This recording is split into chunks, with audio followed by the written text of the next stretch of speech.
Well, you know that we have published or we have done an extensive research at the end of last year in October 2019, which we published, and it's called The Roads Ahead, which really takes into consideration what the trends of mobility and consumers are.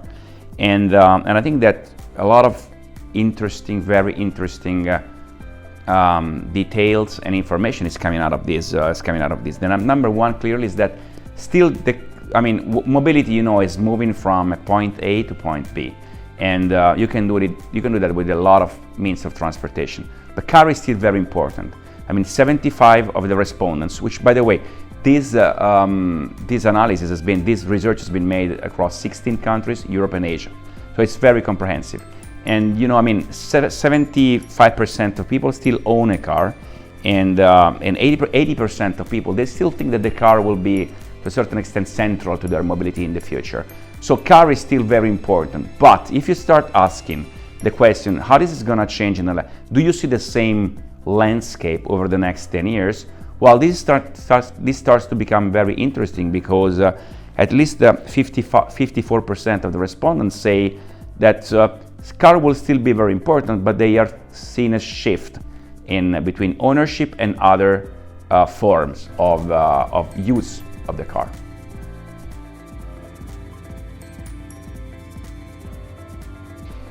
Well, yeah, as I said before, there is. I think we have a bright future. There is a lot of opportunity around renting or sharing a car in the next 10 years. But of course, it has to be. There are conditions, and number one, I think that 1/3 of the respondents said that it has to come from a trusted brand. Because when you change your habits, you want to go to brands that are trustable, important brands that are trustable. You don't need to think about, people don't want to think about the maintenance, today, maintaining a car, having to service a car, parking a car, it's a big pain point. So I think they want to really change, and they want to have somebody taking care of everything, which is from the insurance to whatever, to maintaining the car. And I think that cost is important as well, because even if not the vast majority of people say that cost is the number one driver, but they say it has to be convenient. If you ask another question, then you find that 65% of the people kind of say, well, if it saves my wallet or it's convenient, it's something I would go. So it still has to be reasonable, convenient. And I think very firmly that the most important thing is going to be accessibility. Today we know that even rent a car, we have this big challenge. How can we make ourselves more accessible to consumers, to customer? So it has to be a service available a little bit everywhere. So accessible, easy, and of course it will ask a lot of technology.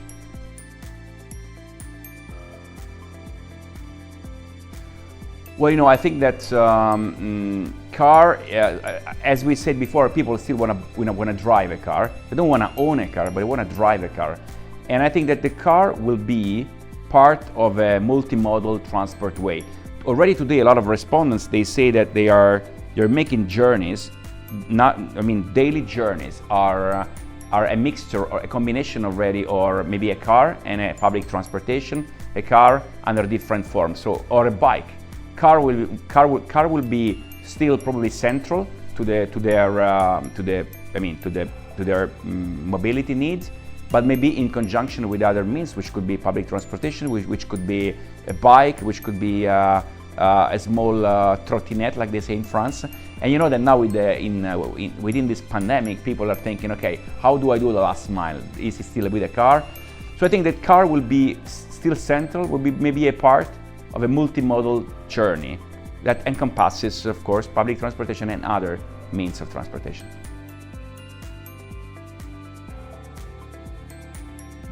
Smart cities. What is a smart city? Smart city is a city that has a firm commitment in trying to improve the quality of life for their citizens. And quality of life means less pollution, less traffic, less people getting stuck for 2 hours in traffic jams every day, and better quality of life, better on-demand services. For that, you need data. So that's why with the increased access to data, technology, and the Internet of Things, I hope that cities will be more and more, they will have a lot of this data themselves, and they will be able to use and to mine this data to provide better services to people. Utilities that are more on demand, and then they cost really when, and that people spend on the utilities when they really use them. A much better transportation flow. The only way, I think, the only way that smart cities have to improve to improve the traffic situations. Traffic is a nightmare all over the world. Is with having data and plan for the movements of people in a better way, and people would be all in it. I mean, but it's a system, it's a contribution, and it comes from the top. It comes from the governments. It comes from the mayors of city, and it comes with and it has to go through a strong collaboration. Okay, clearly not only with public transportation owners, that in many cases, at least in Italy, they are public, but with operators like us. We operate big fleet in the cities, and we do a lot of urban mobility, and we would like really to be set at those tables in order to make sure that we can help, because our cars are there. We have thousands of cars in cities. They will be very soon connected, and we will have data to share with them to shape the future together.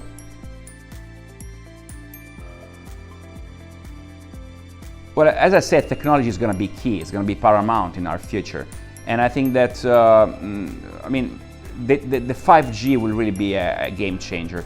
We know that the 4G, I mean, many people think, well, 5G is going to be just an evolution of 4G. Well, we know it's going to be different, because the speed, the velocity at which data are going to be transferred will give the chance to everybody, cities, companies, to really have real-time data. And when you have, try to picture a future when all the fleet of rental car companies is going to be connected, and we're going to have real-time data. This real-time data can be shared with smart cities in terms of how you manage the traffic, can be shared with consumers, and the more data you have, you can mine this data, and you know exactly in real time what is the behavior of a single consumer, and then you can adjust you can tailor your offer on what that consumer needs in that exact second, and not in a month from now. And then you can use this data with cities and with whoever other partner you have to create a much better journey and a much better experience for our consumers and the consumers overall.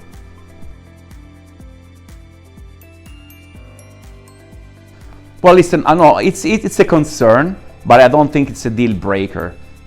Because I mean, if you ask when we asked this question to our respondents, you find that more or less half, like 54% of people would say that they're not superly concerned about usage of their data, and there is still more than 40% they have a little bit of a concern, but I think it's more a theoretical concern. If you go and ask people, are you concerned your data are going to be used by everybody? The answer is going to be yes. But if you explain to that person why you use those data, and if you are able to explain that you use the data to make his or her life much better in the traffic, and they will save, I don't know, half an hour a day, 45 minutes a day in traffic because of data, they will absolutely give access to data.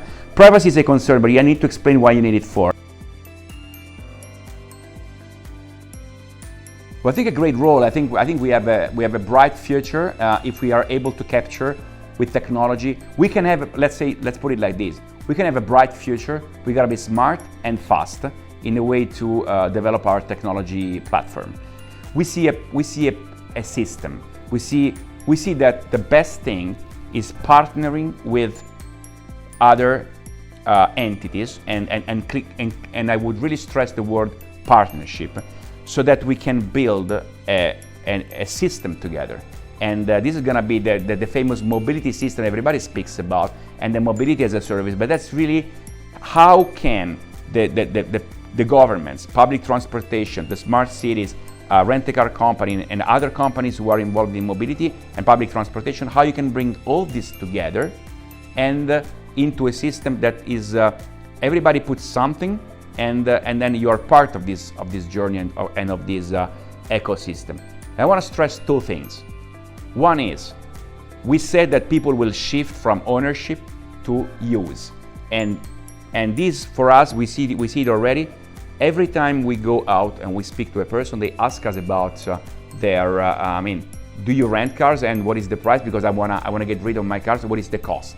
And so there is a significant ask already that for us is the midterm business, the monthly rentals, the flex business, which we already offer a product that is extremely flexible, and so people can rent a car from us 1 month, 2 months, 3 months with no penalties and with no advance in cash, with no bank guarantees, and this is super flexible. So that is a very powerful product we already have today in order to help people who don't wanna buy a car any longer. And then we have created last year this concept that we are very proud at Avis Budget Group, particularly here in Southern region, which is called Avis Smart Mobility. What is that? Basically, we operate in the center of center towns, we operate in airports, and we operate in railway stations. And we can connect those points. So there are a lot of people every day who commute and have to go from point A to point B, from an airport to downtown, downtown to an airport, airport to railway station. And so being able to connect all these points is very important. We're gonna be able to do that in a convenient way at a reasonable price, and we have now rates that are 2 hours, 4 hours. So you need a car just for 2 hours to move within the city, you got it with us.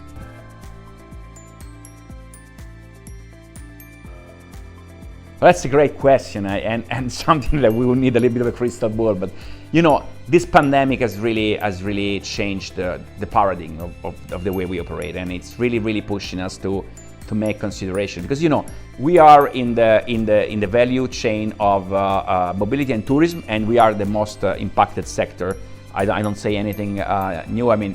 So what I think is that in the short term, we are going to have opportunities on the domestic business. We're going to have opportunities with light commercial vehicles, for example, vans. We will have opportunities with domestic travelers, and I think that we can take today with our Flexi product. I think we can really take a portion of people who want to rent the car for some months, for example, and domestic. It's going to be very local. It's going to be maybe more outside of airports than inside of airports before, so very local, and with Flexi product, think about the supply of food, the supply of pharma. Every single business that before didn't think about that, now is thinking about how can I deliver this good home to somebody. And this is, for us, this might mean business, but we have to think differently. I cannot think anymore. People are changing their behaviors, and now we have to apply social distancing, which will be for a long time, and this will change. So envision, even when the business will come back, envision that customers are still queuing for a long time, for 2 or 3 hours in an airport in a summer just to get into a car. I don't think it's gonna be viable any longer. So we have to be very smart with technology to find a way to put customers into the car as much as we can, fast, bypassing the counter. And this is something that we have started to invest heavily in our application, mobile application. With the combination of our mobile application and the preferred customers, you can go directly and in the car, bypassing the counter already, if you're a known customer. And we are thinking how we can put more, how can we offer this service to more customers? How can we advertise better the app? How can we have more members into the preferred team? Because this will provide the customer and no queuing, bypassing the counter, great experience in going directly into the car.